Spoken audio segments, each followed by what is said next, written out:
How to change GIF speed on Samsung Galaxy S26 Ultra.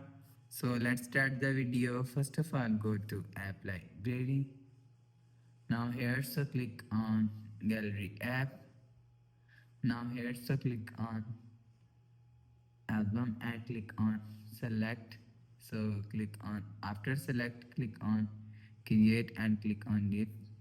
So if you want to change GIF speed, so click on speed, you will see, or click on this icon, you will see change GIF speed from here. So you will increase or decrease GIF speed from here.